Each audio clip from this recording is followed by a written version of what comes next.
Bill Nobes has supported independent tech news directly for 5 years. Be like Bill. Become a DTNS member at patreon.com/DTNS.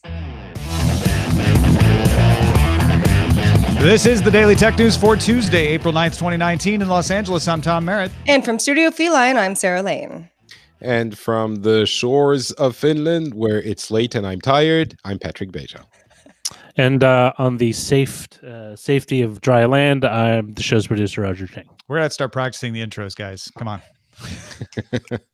Snap. Let's get through that. We got robots. We got AI.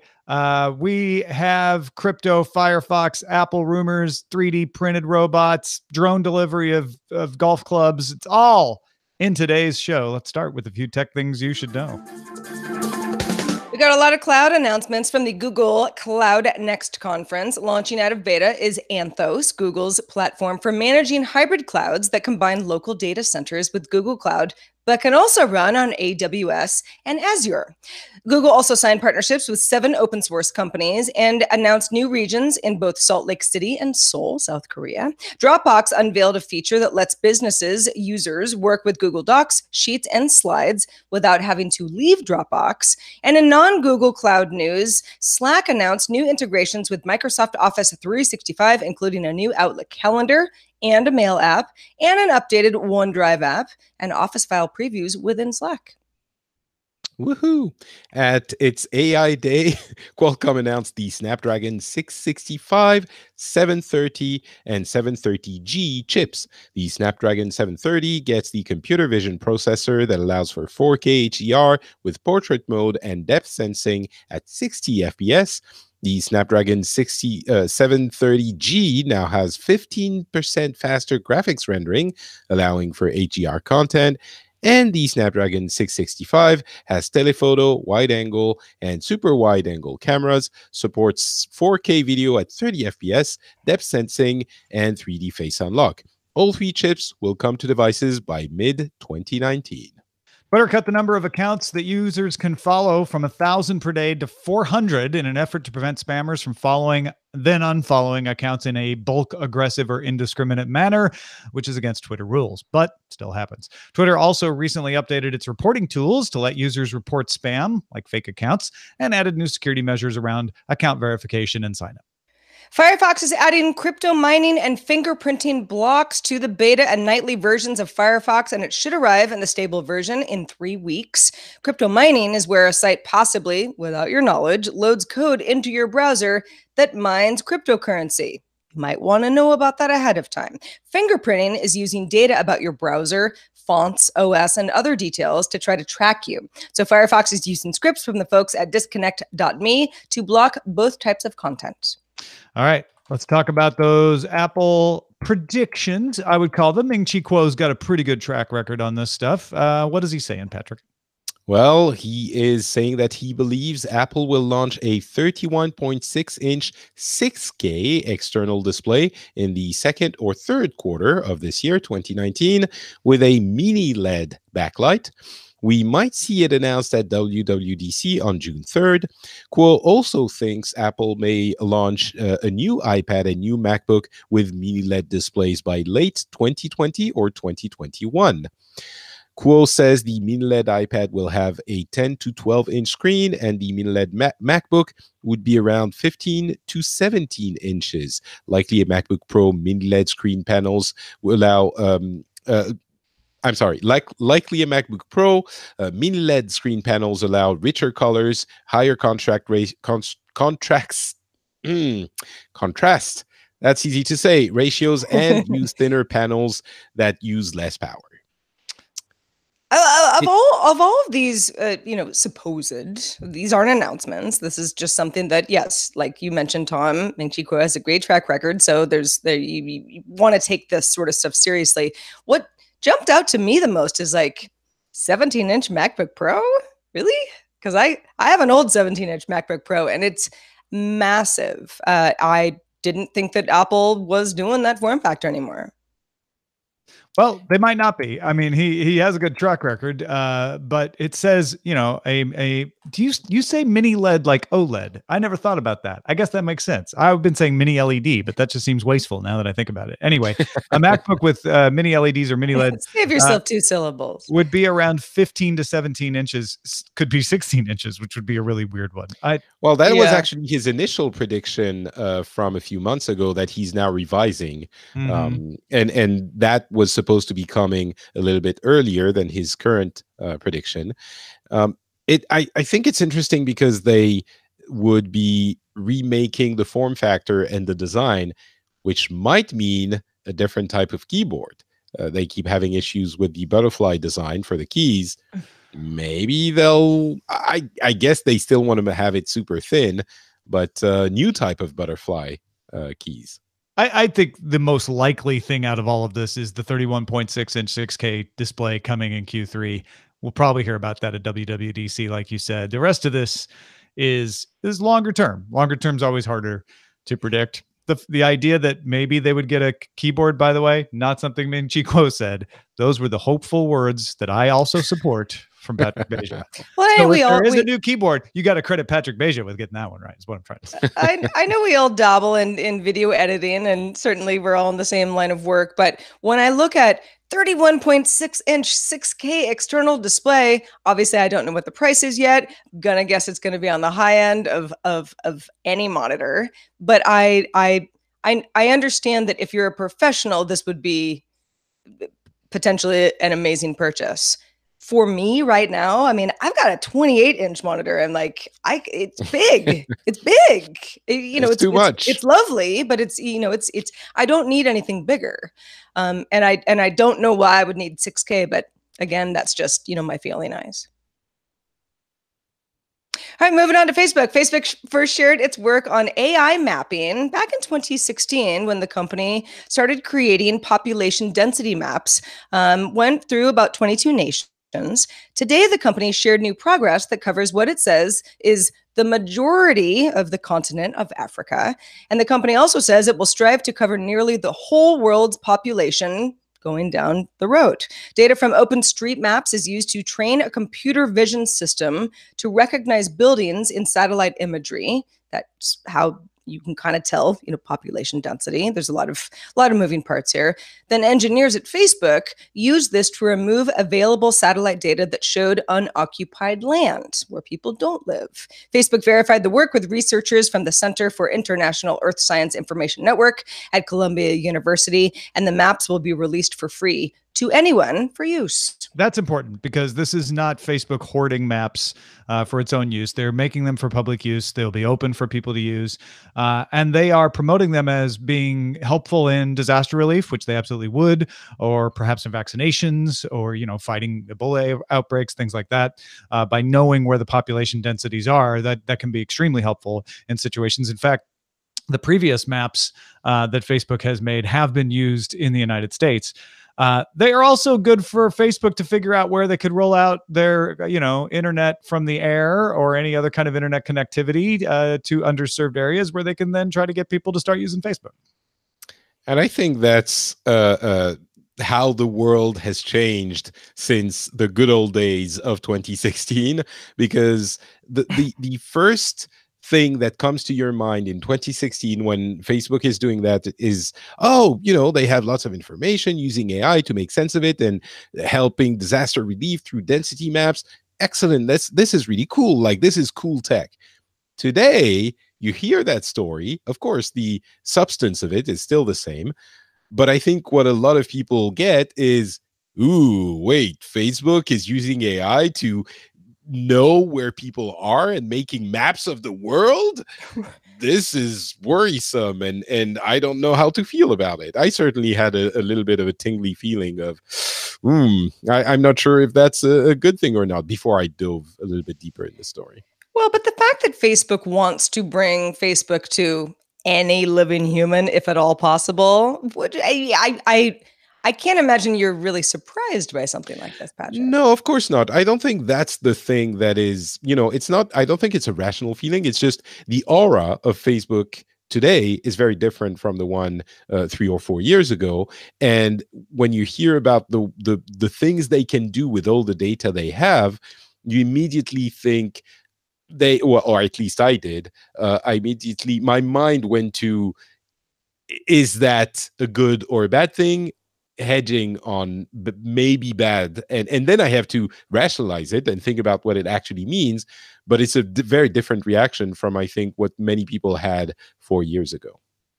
And I think it's a good check on yourself to not assume something is bad just because you hear one single word like Facebook. You need to evaluate this stuff on the merits. And I think there is a lot of good in this, and it does not seem to violate data privacy. It's using available satellite imagery to create something that is free for everyone to use. I would even go so far as to say this is absolutely a good thing.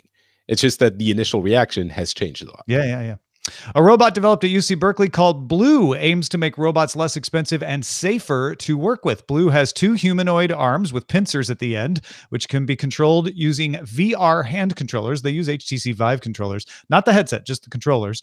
Or they can be trained using reinforcement learning.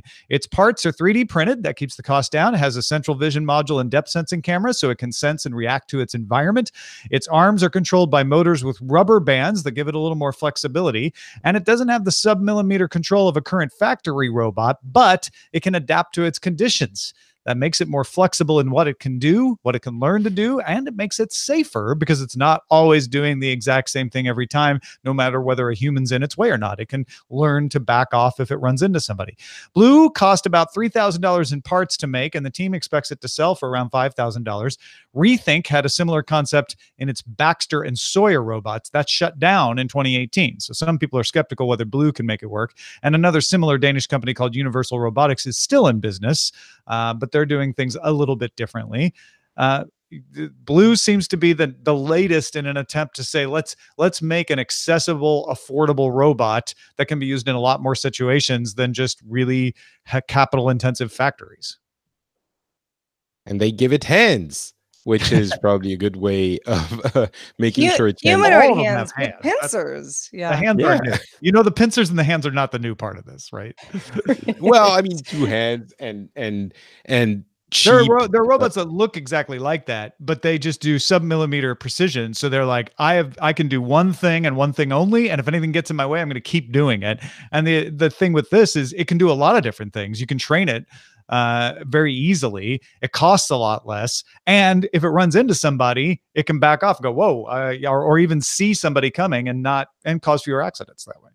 Whenever I hear stories like this, I go, okay, well, this is out of my price range, but this is also not really for me, having my little friendly robot in the home. However, prices are coming down and robots are getting better. So in my mind, I immediately go to, well, the Roomba was a really great purchase for lots of folks. It's like, it's a smart vacuum cleaner, right? But there are lots of limitations to that. What if you could have something like this that could do something that lots of everyday folks want? Somebody to clean your house. And you need dexterity, and there has to be some vertical motion and that sort of thing. And if the price comes down just a little bit more, it becomes something that I would take seriously. Yeah, it's a great point, because down the road, we might benefit from this in our homes the way an Apple II wasn't something that everybody put in their homes, but enough people did, and small businesses used them, that it paved the way for cheaper computers. And now we all carry supercomputers in our pockets. So this, I'm not saying Blue is the Apple II of robots, although I did see that headline today, but it is the kind of thing that you need to catch on for that to happen. And this is going to be great for smaller businesses that couldn't afford those $100,000 robots on the factory line that were less flexible and less capable. So this I think it's a pretty big advancement. Also, you're underestimating the fact that it has hands. I mean, I've forgotten. Has pincers, right? Don't forget. Very Tom, very, very smart hands with pincers. Okay. Alphabet's Wing has received approval from Australia's CASA to begin using UAVs to make deliveries to a limited number of eligible homes in the suburbs north of Canberra, Australia. Wing has tested the service 3,000 times over the past 18 months in a different suburb called Bonnython. Deliveries may include food, coffee, and over-the-counter items from Kickstart Espresso, I guess that's fast espresso, Capital Chemist, so you get your over-the-counter drugs like your aspirins and such, Pure Gelato, you get a gelato delivered right to your house, Jasper and Myrtle Baker's Delight, Guzman y Gomez, and Drummond Golf. So if you need that 5-iron, you could just have it delivered right out to the green. Well, you get to have it delivered to your home. But maybe better be a fast drone if you're sending me gelato, because I need it to be in a certain form when I get it. Point. These drone deliveries will happen in minutes, they say. Yeah. It's interesting. I've read a little bit about the story, and there are some local folks who complain about the noise of the drones because they've been doing tests for about a year now. But besides that, it does sound like it has been an overall success. There haven't been security issues. There haven't been accidents, at least nothing that's been reported. And I mean, this is, it's kind of a dream life. If you can, maybe not gelato, but if you can send me a burrito through the sky, I want that as well for my local neighborhood. It's fine. What don't you like about this? About burrito deliveries? It's fine. It's okay. I think the thing I do like about it is if it cuts down on vehicle travel, if delivering something, that's a good point. If you don't need to send someone on a little scooter to deliver your whatever gelato or burrito or other food item that ends in O, it's probably a good thing. It's a little bit faster, etc. All the benefits. I guess there are some areas where it's definitely a significant plus. But I don't know. I guess I'm in my grumpy old person mode today, because I read the story and I'm thinking, you're like, it doesn't have hands. Yeah, it seems convenient. It'll keep scooters off the road. I hate it. I don't know. I guess we have drone delivery in operation in multiple parts of the world right now. This is just the latest one from Project Wing, Alphabet's company, making a little progress. So it's not even like that's new. You're just like, you don't want some drone buzzing around your house. I get it. I think make that's quieter to get approval, by the way. Exactly. The beta test was a little loud. Mm-hmm. Yeah. I guess I'm grumpy today. I apologize. It's okay. Well, you don't play golf. You hate gelato. I get it, right? Yeah. Doesn't need aspirin. You know what I love? I love 16K screens. Really? And lucky for me, at NAB in Las Vegas, Sony announced it is installing a 16K screen at the Shiseido Cosmetics Group Research Center in Yokohama, Japan. The screen is 19.2 meters long and 5.4 meters high. That's 63 by 17 feet, and stretches between the first and second floors. It's the largest 16K TV of its kind yet. Sony previously installed 16K TVs at the Haneda Airport in 2014. Both installations are made of multiple panels, but the new one in Yokohama has no bezels, so viewers can't see any seams between the panels. The TV uses micro LEDs, similar to Samsung's The Wall. Yeah, so we've seen The Wall at CES for a couple CESs now. And that is one aspect of this. Not mini LEDs, which we heard about, are something coming sooner to smaller ones. Micro LEDs or LEDs is what's used here. And I guess one of the reasons I wanted to include this story in the show at all was to kind of put on everybody's radar that while we don't even know what 8K would be good for yet, there is 16K being developed. And from what I can tell, it's impressive because you can walk right up to it and it's like you're looking out a window. You don't see the pixels, which gives it sort of an illusion of depth that you don't get from a 4K screen. You get it a little bit from an 8K screen. Granted, if you're into cosmetics, going to the Shiseido Research Center is going to be fun anyways. So, having a 16K screen up and down will give me something to do when Eileen and I visit Yokohama someday. But yeah, I think this is a milestone. It's not necessarily showing us what this is going to be good for. Yeah, and that's sort of my question is, you're exactly right. If you're going to be at the Shiseido whatever, and this is cosmetics and it's makeup and it's stuff that's very detailed, and colors are important, and if it looks good, it's going to be super impressive. Outside of kind of that shopping center world, where is this actually going to be picked up? And I'm not saying it won't be. I'm just trying to think of where that would be, besides something that's kind of flashy, big, splashy, look at this car, it on this beautiful screen, or someone's face done up nicely. Patrick, you were looking up resolutions for this before the show, and because Nick with a C asked the same question we were asking before the show, which is 16K just for 4K displays? And the answer is no. No, it isn't. The number of Ks, the K counts the number of lines. So you have to multiply by the other axis to get the actual resolution. So 4K is 4,000 lines, 16K is 16,000 lines, and you have a ton more pixels on the other axis. Resolution-wise, 4K, there are a couple of different resolutions. You're looking at about 9 megapixels. 16K, there are like 15 different resolutions that range from 60 or 70 megapixels to like 300. But on average, it's about 100. So you get from 9 megapixels to 100 megapixels. That's a factor of 10. It's significant, but the screen size for that, I didn't do the exact calculations, but I'm guessing, given the gigantic humongousness of that screen, is probably about a factor of 10 compared to, or maybe even more, compared to your 4K TV. So I'm guessing the effect is roughly the same if you count a pixel per inch as your 4K TV, depending on how close you are. So the difference is it's gigantic and it looks as good. Yeah, you can make it bigger and still have it maintain its sharpness. Yeah. Sort of. Yeah. Roku announced new features in its 9.1 OS for boxes and TVs. Searches within genres will now be broken into further categories like new releases and free. Voice commands will include commands to turn captioning on and off, and replay to go back a few seconds.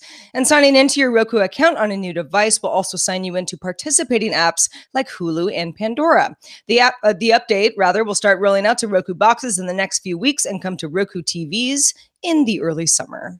I have some questions on how they are handling the single sign-in, which is important because they're passing along tokens, sign-in tokens, and that's important to get right. You can get it right. I'm not assuming they're getting it wrong, but I would like to know that somebody who knows this stuff has looked into that.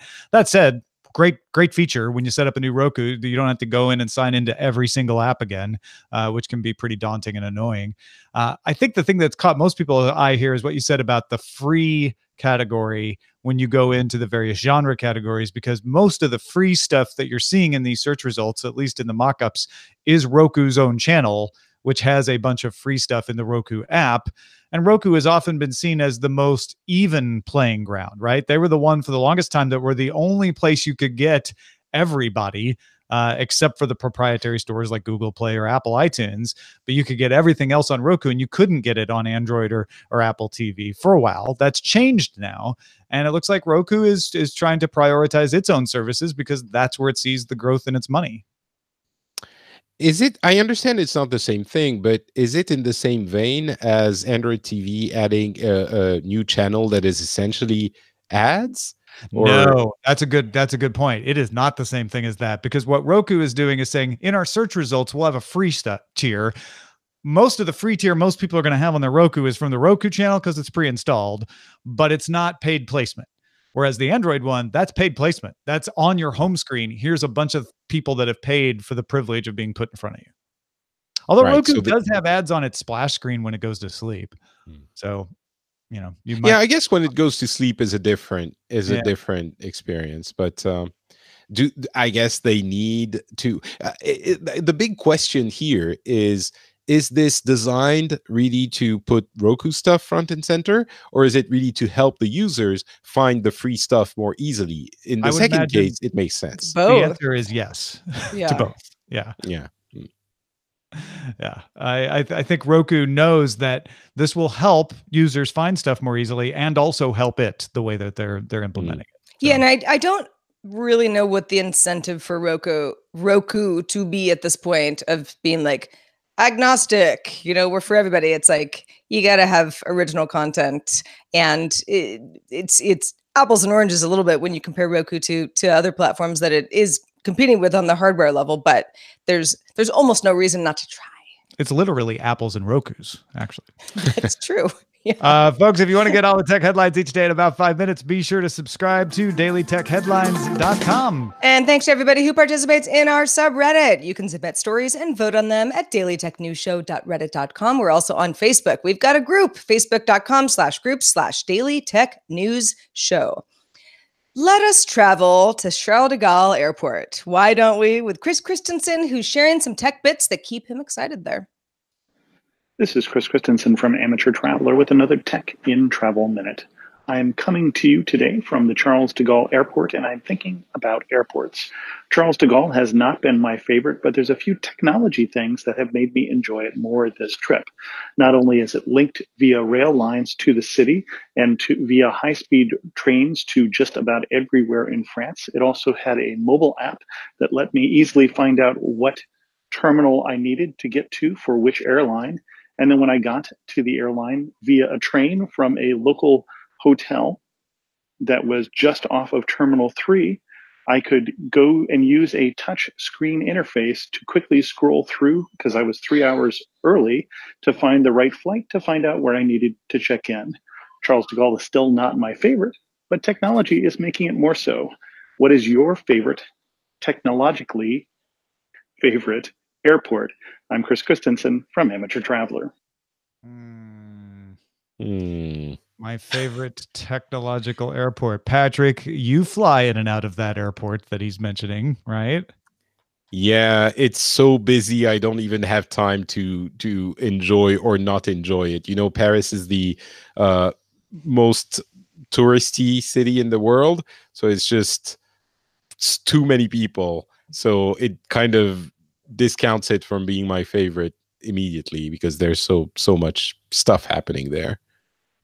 I have to say, Zoe Brings Bacon reminds me that when I was going through the Minneapolis airport connecting flights one time, I was really impressed by the restaurant there that allowed you to order food on a touchscreen without talking to anybody. You just went into the restaurant, sat down, ordered your food, somebody brought it out to you. It was much faster. I had that that's experience in Houston recently, coming back from Mexico City. Had a long enough layover to be able to enjoy a meal leisurely, and I was floored. I had never seen anything so nice. Yeah. Listen, we all enjoyed not having to talk to anyone. Right? So imagine the day that the hand-equipped robot will be the one to bring you your food. With At that point, pincers. yes, well, it can still carry the No, planet. we're going to get to the point where we don't want to talk to the robots either. Will it come to Haneda, Incheon, or Narita first? That's my question.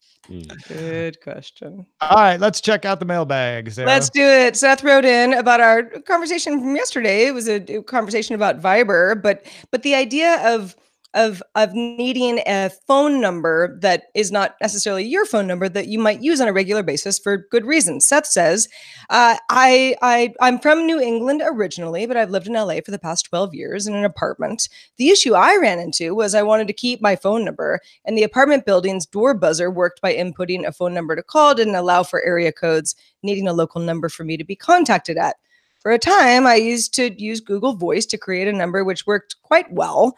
Unfortunately, I switched to Project Fi, which for technical reasons lost me that number. So now I'm using the Skype phone number that you can pay for. It's literally only used by my front doorbell, allowing me to let delivery people in while I'm at work, but I don't give it out to anybody, and I don't ever use it to make any calls. I'm going to price compare Skype against Viber to see if I can save a little, but just thought that this use case might add to the discussion. Yeah, so he never needs to call out. The whole thing with Viber is you can't call out on the number yet. They say eventually, but call in. And if you just need it for a doorbell, I guess that would work. But then, I don't know. Why would you? I've actually done this before with Google Voice back in the day. Yeah, at an old apartment in San Francisco where I just I had to give him a phone number, and I was like, this is going to be problematic otherwise. So yes, I'm with you, Seth. Pretty niche, but useful for those who need it. And then Natalie wrote in and said, hello, all. Listening to episode 3505 reminded me of my most memorable experience with USBs and corrupted files. In my freshman year of high school, I was studying for an FFA floral competition that required memorizing around 40 or more plants in a couple of months. In preparation, I used the computer in the classroom to save a bunch of images and some PowerPoints to my very first USB drive. I brought it home to study for the weekend, and to my horror, every single file was corrupted. I resorted to image searching on our super slow connection at home until I gave up and waited until Monday. Our group ended up getting second place, but these days I still get a little panicked when a coworker doesn't bother with ejecting their USB drives.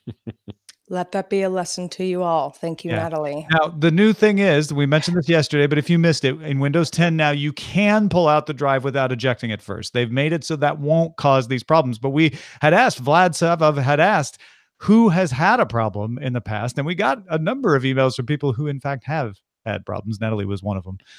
So thank you, Natalie, and everyone else. Absolutely. And thanks to Patrick Beja for being with us this fine Tuesday evening. Patrick, where can people keep up with what all cool things you're doing? I don't know why I said it that way, but whatever. They can do a couple of things. They can subscribe to MVGB, the monthly video game briefing. If you enjoy gaming, but you're not a hardcore gamer, Scott Johnson, who will be here tomorrow, I believe, and myself do a monthly brief where we tell you what you need to know.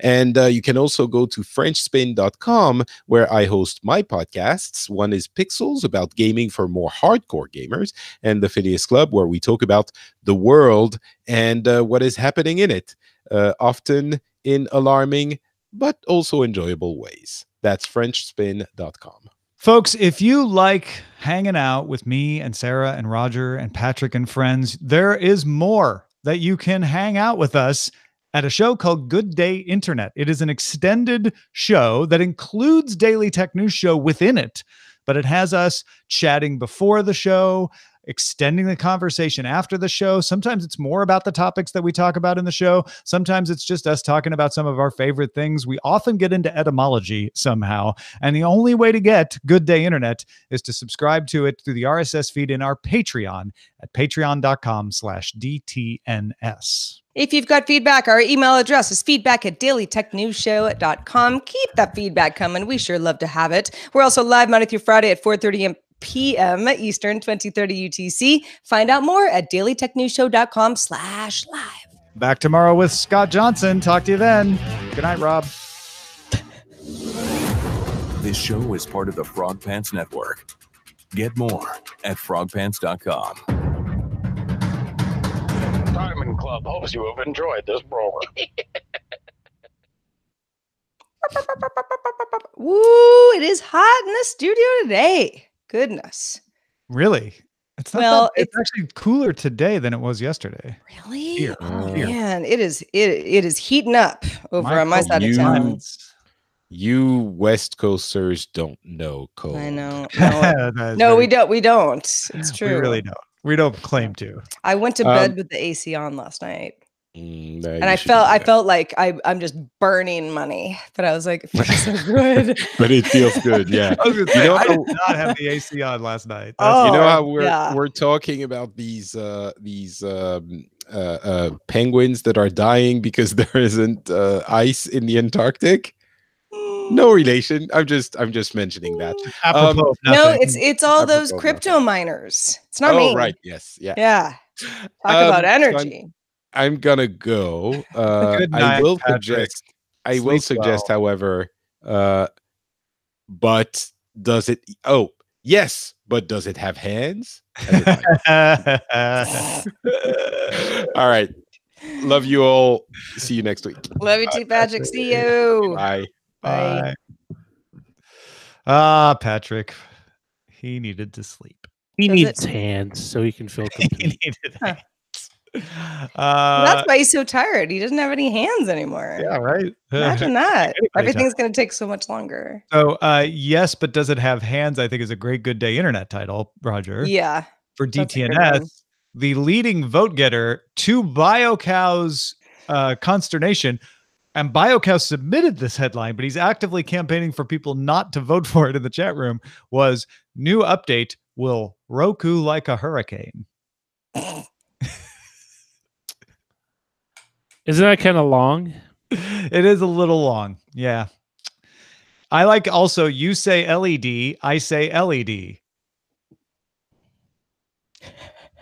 Because when you write it, it doesn't work at all. Yeah. Huh. Not in my airspace, espresso or espresso. You know what? They can send it out on that drone like piping hot, and then when it gets to you, it should be the perfect temperature to drink. Yeah. You mean the coffee? Yeah. Sure. That's a very good point. Not sure where it came from, but it's still a good point. Roku. How about if we just limited it to Roku like a hurricane? You want to use that? BioCal will be very upset if you use that. Oh, fine, BioCow. Why'd you put it in there? I think we're going to use it. Or you say LED, I say LED. I like both of those. Sarah, you want to break the tie? I like the LED one. Yeah. You say LED. Here I am. I say LED. Poke you like a hurricane. Quick, name the band. I put it in the title slot on line 1. Scorpions. Yeah. Oh, I wanted Sarah. Yeah. Oh, well, you didn't say Sarah. You just said name the band. No, you beat me. I would have gotten there eventually. And we were talking about scorpions earlier too. I don't have a family of scorpions, by the way. If anyone's like, what's with her? I didn't do that. And that's the last family I would ever adopt. We played Rock You Like a Hurricane as part of our set when I was the drummer for Roadkill. For Roadkill? Mm-hmm. I mean, it's a great song. It was our light crowd pleaser because we mostly played Metallica and, Ozzy and Black Sabbath or just Ozzy Osbourne? Yeah, Megadeth. Really? Yeah. Play little Megadeth covers. Okay. Oh, yeah.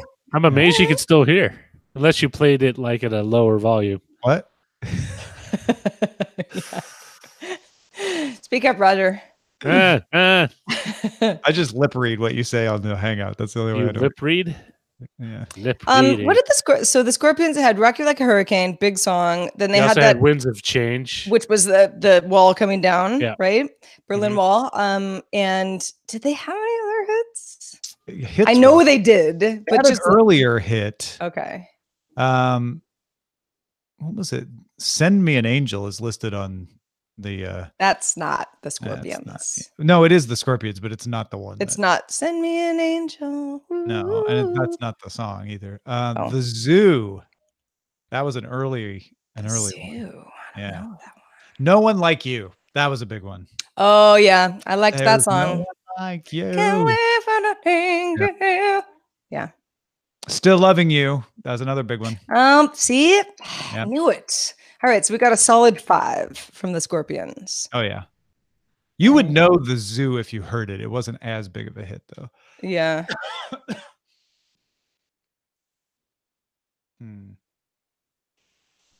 Raised on Rock from 2010. Wow. It's still together.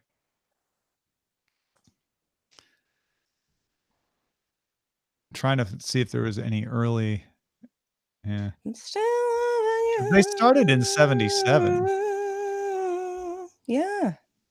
Yeah, I mean, it wasn't until the 80s that they broke out with big hits, but they had several albums. Well, a lot of what you would kind of now call hair bands did start that way. They started in 1965. What? Yeah. How old are the Scorpions? Wow. The oldest living Scorpions in the world.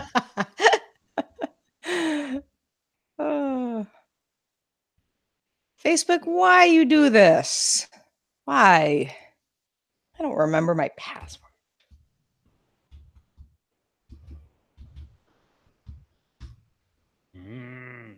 Oh, actually, I got red. How about that? Very rare. Hey, so I have good news. Well, I have good news for me. My cousin Molly, who's just a couple years younger than me and was always sort of my closest cousin growing up, just had a little boy today. Oh, congrats. And his name is Lane. Oh, they named him Lane. They did. Yeah. I mean, she was always McCall. She's not, I mean, her mom was Elaine, but she always had a different last name. But yeah, his name is Lane. And he's real cute. And it's been super fun for all of us. You know, like when I have a son, I'll name him Chang. Right. In honor of Roger. Right. Yeah. Or the Chinese takeout down the block. You know, just something to celebrate Roger. Let me see. And when I have a son, I will name him Otis. There you go. Yeah. And just break the whole thing. Yeah. Break it down. What do you think, Oat? He says it's too hot in here. I hate it. I would be honored. I'm a Could you all dog. turn on I the air can't conditioning? sweat. Yeah. I only sweat through my paws and my tongue. Otis says, actually, if you were really paying attention, you should also name your child Lane. Because that would be the rule. Just all name your child Lane. All children. All children should be named Lane. All children lead to Lane. That's right. Yes. All roads lead to Lane. Yeah. Oh, Zoe Brings Bacon believes that the next person to have a child should name them Bacon. Do you think there's some kids out there named Bacon? I bet. Probably. I bet there's at least one. I know there's probably a lot of dogs and cats named Bacon. I wonder if anybody's named Boca. I think probably Maybe So? Buca, like Buca di Beppo. Boca. Well, Boca means mouth. So it'd be, you know, I don't know. You'd probably have to have a good reason to name your kid Boca. Buca di Beppo recently had a security breach, as I learned on the security bits on Allison Sheridan's Nosilicast with Bart Bouchot's. Yes, it was the did. Pope room breached? It was funny because he was reading the about the breach, and he's like, I guess this is a chain, Buca de... Yeah, I don't remember exactly how he said it, but Allison was like, oh no, Buca di Beppo. Yeah, it's a pretty good place. Haven't been there in a long time. At a point of sale breach. Yeah, it was. I don't mean to minimize it, but it's not like that's shocking. These things are happening quite a bit. Yeah. I don't think the Buca di Beppo in San Francisco for Tech TV, I felt like we were there all the time for, you know, I don't know, celebrations or someone's birthday or whatever. But a few restaurants that could accommodate large odd-sized party. crowds. yeah, last minute. yeah, and it's family style food that is decent, but isn't going to offend anybody. Right. It works well for unlike group. Olive Garden, when you're there, you're not family, so you don't have those ties. You don't have that burden. Right. No. Yeah, you just You're come and go. You're just a order number. Yeah. But I think, I mean, gosh, besides that San Francisco location, which I assume is still there, I don't think I've ever been to any other one, even though I've seen them in many other cities. I've only been to one other. It was in San Jose for my sister-in-law's birthday one year. The San Jose one, but I'm pretty sure that's the only other one. Back at the revision 3 for CES, we would always go to Buca because again, it was one of the restaurants that could accommodate odd-sized. Oh, crowd. okay. See, that's the nice I thing might about, have been to one in Vegas also. that's the nice thing about our team is we can just go anywhere because we're a huge team. Yeah.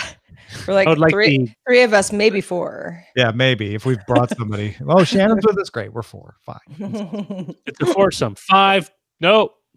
Too much. 5's a crowd. Shut it down. Let's all just eat in our hotel rooms. That is still one of my favorite memories of CES. Was the year we were staying at the Stardust Hotel. May it rest in peace. And I got laryngitis. Ew. I got a sore throat like the first day at CES. And so I would finish my day on the stage at CNET and just go right back to my room and order steak in room service and then spend the evening just not talking. Doing some research on my laptop and eating steak on CNET's dime. It's kind of like Ron Burgundy. Well, I mean, we've been to CES a couple times for DTNS, obviously. Before that, I hadn't been since I was with TechCrunch, which was a couple of years before. Mm-hmm. But when we were there, it was like a 9-day stay. because they did, Mhm. you know, it was a big CES. It was Yeah. probably, you know, similar to CNET, and you know, be kind of thing where you're like, okay, now I live here. Oh, right. And No, I used to feel that way every year. Like yeah, halfway through the week, I'm like, I just live at CES. This is where I live now. right. And Yeah. it's what I In a do. yeah, in Yeah. a not super fancy, but not horrible hotel room. Like, okay, I can sleep, but like there's nothing about this that's home. I really want to go home. Yep. Yep. Uh, and when I was with them the last time, we were at, it was some place where I don't remember the name of it now, but they had little kitchenettes Oh, yeah. Like a Marriott Residence Inn. it It was, may have been. in fact, I think that's what it was, because Okay. it was Yeah. near the convention center. And, you know, it was like, after about day 3, I was like, I'm just going to start ordering food and like have like my kitchen and hang out in here more, because I'm here too long. Like, you can't just enjoy Vegas for 9 days straight. I can't anyway. No, I'm sure there are 3 people days who I'm can, done. but Yeah, like I wanted, like I needed to like make it a small apartment. And so yeah, like with Postmates, you know, I'd get food and, you know, get some juice down the street and stocked up the fridge, and it was actually kind of fun. Yeah, that Residence Inn we stayed in 1 year for CNET. I think this Yeah. was after the Stardust days, and they did grocery shopping for you. So I Yeah. had them go get me, you know, just like some cheese and bread and, you know, just a few basics, and I would have snacks to eat whenever I got back in the room. Right. Yeah. Which cuts down on like the 5 conversations that everybody has to have every day in Vegas of like, okay, now where are we gonna eat? Where's so and so? Where are we gonna meet to eat? You know, Yeah. it's like it becomes so exhausting. Honestly, Sometimes you're like, I sometimes just want to eat my bread and cheese in the room. See you guys. there are times where trying to find a place to eat is incredibly stressful, and it's like I'd rather do something else. Yeah. I mean, that's if I can complain about anything about, you know, the joy of travel, because mostly it's great, but it's, if you have to think about, you know, being in a new place, if you're on the move a lot and, you know, you're backpacking, let's say, right? And so you're in unfamiliar places every other day. And the whole sort of like, well, do you want to eat here? Does this look good? Well, let's look at the menu. I don't know. There's no one in here. I don't know. I don't like the look of it. Okay, let's go somewhere else. Like, it is the most tiring conversation after a while, because you're hungry and you don't really care, but you also don't want to settle too much because you're Yeah. supposed to be adventurous. You're not supposed to be, though. I gave that up a long time ago. I'm like, I don't want to be adventurous. I don't want to be around Not in people. that situation. All right. Well, I mean, me either. This is a long time ago. Yeah. Hey, everybody. Thanks for watching on video. Enjoy your day. Audio folks, stick around. There is, in fact, more to come. Not even